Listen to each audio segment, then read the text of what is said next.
I'm rolling. Okay. So, friend, it's June 4th. Is today the day? No, June 9th. June 9th. I was in the car talking to Rachel and I was like, I don't know if today is the day. It's the week, yeah. It's the week. So how's this week been for you? Good. You know, yesterday I went to the place, the Princeton Country Club where we met, and bawled and cried. I didn't even see it coming. It was raining, and I was supposed to go to the grocery store, and I didn't have an umbrella. So I was like, where can I go and wait until the rain stops? And we were right around the corner from the Princeton Country Club where Kessler and I met. And I just went and drove and looked at the table where we sat, and he first invited me to go to church, and I just started bawling. But it was so good. Like, it was just really helping. So how many years has it been? 2 years. Wow. Wow. So, what's this? What do you have anything for this week, or is it just?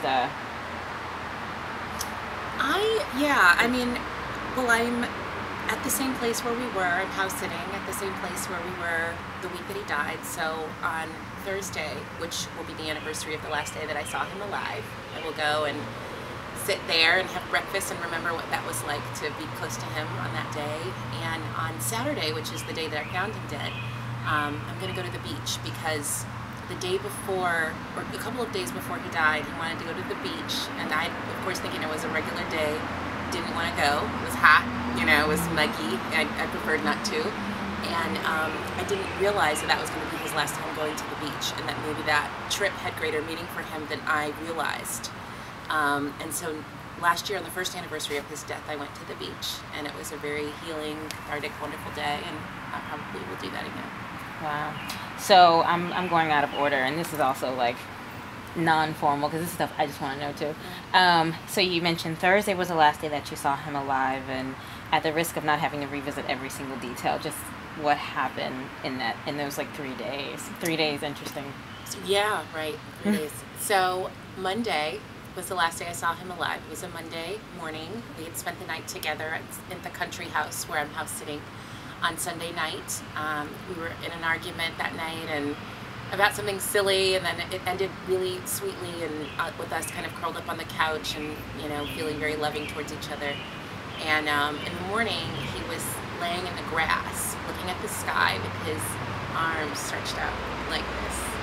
And I thought that was strange. I was getting ready for work, but it looked like he was just embracing the sky. It was really cool. And Country house. At the country house, and I now realize that he probably was feeling really badly and didn't want me to know that. He probably felt awful. And then on Tuesday, my cell phone wasn't working, and we had tentative plans to go to a reception in Trenton, and I got there and he wasn't there, and I tried to reach him on another friend's cell phone, couldn't get through, but I just figured he had something else to do, and I had another meeting after the reception, so I knew I would catch up with him later. I mean, when you're young, death is just not something you think about as a possibility. You think, oh, he's obviously got something else to do. You maybe even have a little attitude because he's not there, but you don't think he's dead. And on Wednesday, I was speaking at a conference at Rutgers, and I was scheduled to be there from like 9 to 4, and by this time I was really worried because I hadn't heard from him. And so as soon as I left, I came home and I went to his house, and I found him laying dead on the floor. Okay. Charlie died on Tuesday. And so, okay, so it was a Wednesday. All right, so let's get to the good stuff. So, describe your relationship with Kessler. I know you can probably go into detail, but I mean, in any way you want to, whether it's in words or metaphors or feelings.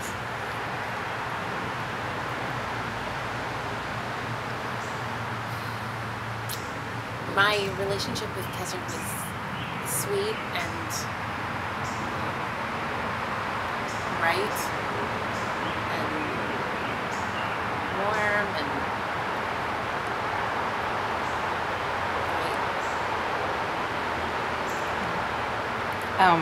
what were some of the, I guess, romantic, because you had this really, like, this serious whirlwind romance, like, one for the books. And so what were some, like, I would see some pictures of you, like, and they always look really perfect. So, like, what were some of the things, like, the romantic things that Kessner did that I would think set him apart from, whether it be other guys that you dated or just men in general, like? Everything. what set Kesner apart is that he wasn't selfish. And what I realize in love is that you are second. If you are in love and you're in that trusting place in that relationship, then you are second and you're a giver. And a lot of times when relationships don't go well, it becomes about quantifying what the other person is giving, and it becomes about what you're doing for me. Kesner was in every way intentional about making me feel like a princess, making me feel cherished and loved. So everything was romantic. Our first date in Lambertville, New Jersey was 10 hours long. It started at a fish fry. First of all, he planned it, which is great. That sets him apart because a lot of guys don't plan anymore, and it's really nice when they take the lead. And so he said, I'll pick you up at 4 o'clock. We're going to a Lenten fish fry. And there was enough of the day that was unstructured that we went from the fish fry to a church, and we sat and we listened to, an instrumental of Just As I Am with That One Plea.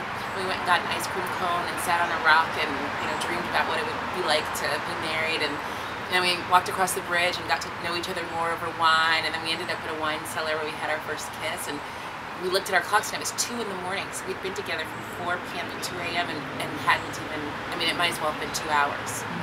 And then 2 days later, that was Good Friday, and then 2 days later, Resurrection Sunday, we danced in the park at midnight, like from midnight to like 2 in the morning to no music. I was singing, and just stood and held each other. And we didn't need any entertainment. We didn't need anything but each other. And that was enough. And then we went to a diner and stayed there until 4 in the morning until we just couldn't keep our eyes open any longer. Other memorable, he canoed me for 6 miles down the Delaware on a trip to the Poconos. He wouldn't even let me paddle. Like, he just canoed me, and it was so nice, and I sang to him. And we danced in a museum. We went to the Ellerslie Museum, which is an old mansion here in Trenton, and they had a Zydeco band. They were playing, and they had all these signs that said no dancing in the museum, but they had this beautiful veranda that was lit with amber lighting, and we went outside and we danced for everyone because they had French doors, and all of the audience was sitting there, and they were hopefully enjoying our dance, but whether they were or not didn't matter. So we just had a lot of really incredible special moments, and then just other moments where he was just a perfect gentleman, he wouldn't let me get out of the car without coming around to open the door. Wow. Amazing. So, this is an easy question. So would you say Kesner was chivalry? Like, literally, the manifestation of, like... Yeah. Wow. So deep. Oh, shoot. What? Carful. Oh. So, okay. Hold on, let me pause this. Really?